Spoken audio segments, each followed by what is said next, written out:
winter concept of Christmas begin to be a going thing, so that all over the world now it's even associated with winter. That's the point of my story, that it's not only associated here in the middle United States, it's associated in tropical places now with snow and with ice. And with icicles and Santa Claus coming down the chimney blowing, you can see his breath and all that stuff. And I'm just wondering about that. But here is a thing which I have done for a long time, just before Christmas, because it's a very peculiar Christmas story, and it's in a nutty, peculiar kind of half-baked, dramatic way. It makes a strange point about Christmas. Will you bring me that little... Oh, one more thing I must say before we start the reading here. It'll be blues is what I want. I want blues and I want antile, okay? All set. Blues and antile. All right. No Tiger Rag tonight. Get that off. Get off the sad music. Clear the decks. Blues and antile. So that all the confusion back there's all set back there now. All right, now... This particular author is always famous for a piece which in many ways is not as effective as this piece. And you'll immediately know who the author is when you hear 3 lines. You know how I always judge style? Funny thing about that thing called style, reading style, writing style. Style is the unmistakable stamp of an individual. It's almost like a fingerprint that cannot be erased. Now, certain people have style that are not necessarily writers. For example, ball players have style. The way a man runs, just the way he stands. You know immediately, for example, Joe DiMaggio had style. The way DiMaggio just stood, there was something about the way he moved. The way he would hold his hand or his head. He had style. It couldn't be anybody else. You just look at DiMaggio just sort of standing out there against the scoreboard. You know, it's DiMaggio, that's all. Whereas there are 55 other center fielders who may be better or not as good. But you can't identify them. They're just a man out there. And some have it and some haven't. For example, Al Kaline does not have style. Great ball player, but you can't really recognize Kaline. You look out in the outfield, you don't know that it's Kaline out there. Be almost anybody else. He doesn't have that thumbprint. He doesn't have that identifying aura, that thing around him. Now, in writers, it's quite the same. Now, a man who has style has it. He may not even be a good writer, but he has style. And style, then, is the unmistakable thing which you always see in 2 or 3 lines of his work. Now, I can take a dozen writers that everybody applauds today and read a whole paragraph of them and not recognize who it is. They don't have style. Now, you can recognize Salinger. You read 3 lines of Salinger, 1 line of Salinger, and you know it's Salinger. He may not be saying anything. He may be good or I'm not saying that he's good or not, but he has style. That's a fact. It is there. Style, and those who have style are always envied by those who don't have style. And furthermore, they're quite often even hated by those who don't have style. Now, style is not necessarily imitating somebody. So a guy may imitate Salinger, but he always shows himself somewhere along the line. He doesn't, a ball player who, say, has looked at a lot of movies of Joe DiMaggio, he may do some things like DiMaggio. He may have the swing. He may even work on throwing a ball like DiMaggio. But he somehow isn't quite DiMaggio. And so it is with guys who try to imitate another man's style. Here's a guy with style. You listen to three lines of him, and you know exactly who he is. Bring on that blues, man. There are strange things done in the midnight sun by the men who moil for gold. The Arctic trails have their secret tales that would make your blood run cold. The northern lights have seen queer sights, but the queerest they ever did see was that night on the marge of Lake LaBarge. I cremated Sam McGee.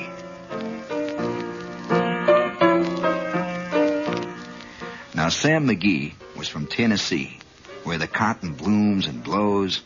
And why he left his home in the South to roam round the pole, God only knows. It was always cold.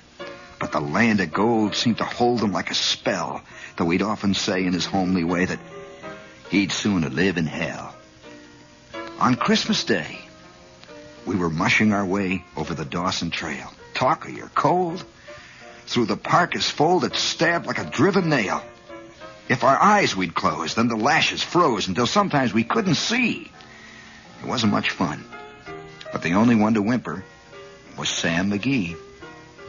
And that very night, as we lay packed tight in our robes beneath the snow, and the dogs were fed and the stars overhead were dancing heel and toe, he turned to me and, "Cap," says he, "I'll cash in on this trip, I guess.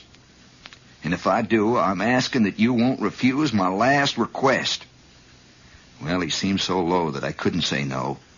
Then he says with a sort of moan, "Oh, it's this accursed cold. It's got right hold till I'm chilled clean through to the bone. Yet 'tain't being dead. It's my awful dread of the icy grave that pains. I'm afraid of the icy grave. So I want you to hear that, fair or foul, you'll cremate my last remains." Well, a pal's last need is a thing to heed. So I swore I would not fail. And we started on at the streak of dawn. But God, he looked ghastly pale. He crouched on the sleigh, and he raved all day of his home in Tennessee. And before nightfall, a corpse was all that was left of Sam McGee. There wasn't a breath in that land of death, and I hurried, horror-driven, with a corpse half hid that I couldn't get rid because of a promise given. It was lashed onto the sleigh, and it seemed to say, "You may tax your brain and your bronze, but you promised true, and it's up to you to cremate these last remains." Now, a promise made is a debt unpaid, and the trail has its own stern code.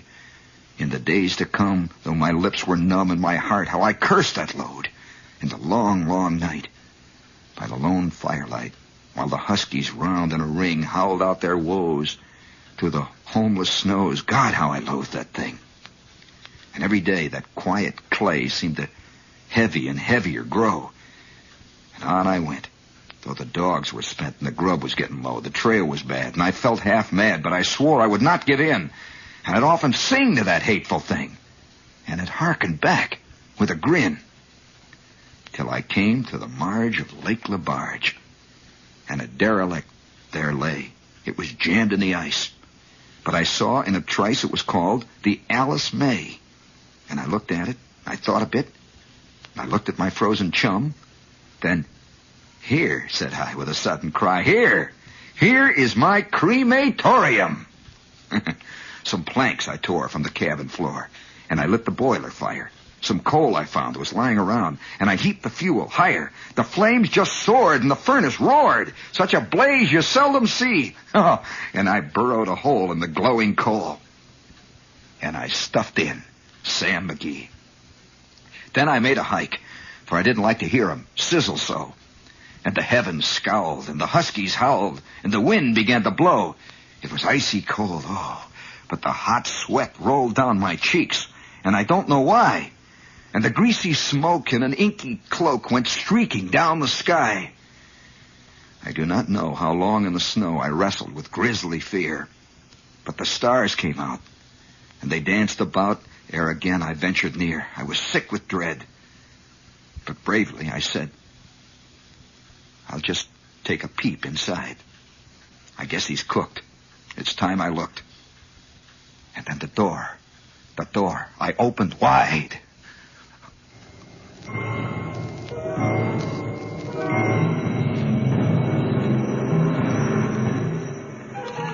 And there sat Sam, looking cool and calm, in the heart of the furnace, the heart of the furnace roar. And he wore a smile. You could see a mile. And he said, "Please close that door. It's fine in here. It's fine in here, but I greatly fear you'll let in the cold and the storm. Oh, since I left Plumtree down in Tennessee, It's the first time I've been warm.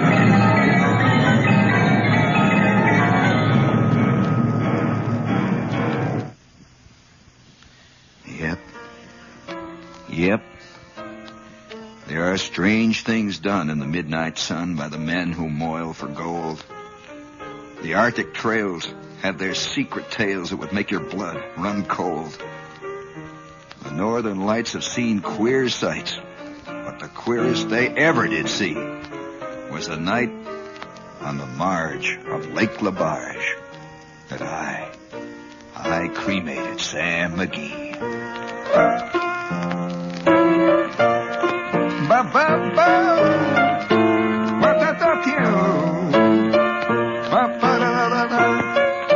You want to hear another one? You know, kids really love the grizzly. And there's one here that... Now, just hold on a minute. I'll find it. Hold on. Oh, boy. It's one of the scariest... Oh, wait a minute. I'll find it. Just stick in there. La da da da da da da dee dee. I'll find it. Ah, yes, here we go. Oh, this is the kind that makes, I'll tell you, it'll make an atheist out of you. Here we go. Get that round blues coming in there. Come on, bring it in. I took a contract to bury the body of blasphemous Bill Mackay. Wherever, whenever, or whatsoever the manner of death he die, whether he die in the light of day or under the peak-faced moon, in cabin or dance hall, camp or dive, mucklucks or patent shoon, on velvet tundra or virgin peak by glacier, drift or draw, in muskeg hollow or canyon gloom, by avalanche, fang or claw, by battle, murder, or sudden wealth, by pestilence, hooch, or lead. I swore on the book I would follow and look until I found my tombless dead. For Bill was a dainty kind of cuss, and his mind was mighty sot on a dinky patch with flowers and grass in a civilized boneyard lot. And where he died or how he died, it didn't matter a damn, as long as he had a grave with frills and a tombstone epigram. So I promised him, and he paid the price in good Chicheco coin, which the same I blowed in that very night down in the old Tenderloin. Then I painted a 3-foot slab of pine. Here lies poor Bill Mackay. And I hung it up in my cabin, and I waited for Bill to die. Years passed by, and at last one day came a squaw with a strange story of a long deserted line of traps way back at the Bighorn Range, of a little hut by the Great Divide where a white man, stiff and still, lying there by his lonesome self. So I figured it must be Bill. So I thought of the contract I'd made with him, and I took down from the shelf the swell black box with the silver plate he picked out for himself. And I packed it full of grub and hooch, and I slung it on the sleigh, and then I harnessed up my team of dogs, and I was off at the dawn of day. You know what it's like in the Yukon when it's 69 below? When the ice worms wriggle their purple heads through the crust of the pale blue snows? When the pine trees crack like little guns in the silence of the wood, and the icicles hang down like tusks off your parka hood? When the stovepipe smoke breaks sudden off, and the sky is weirdly lit, and the careless feel of a bit of steel burns like a red-hot spit, and the mercury is a frozen ball, and the frost fiend stalks to kill? Well, it was just like that the day that I set out to look for Bill. Oh, the hush that crushed me down on every hand as I blundered blind with a trail to find that blank and bitter land, half gazed, dazed and crazed in the winter wild. I went on and on and on, until at last there I stood before a cabin built in the side of a hill. I burst in the door, and there on the floor, frozen to death, lay Bill. Ice, white ice, like a winding sheet, sheathing each smoke-grimed wall. Ice on the stovepipe, ice on the bed, ice gleaming over all, sparkling ice on the dead man's chest, glittering ice in his hair, ice on his fingers, ice in his heart, ice in his glassy stare, hard as a log, and trussed up like a frog with his arms and legs outspread. I gazed at the coffin I brought for him, and I gazed at the gruesome dead, and at last I spoke. Bill liked his joke.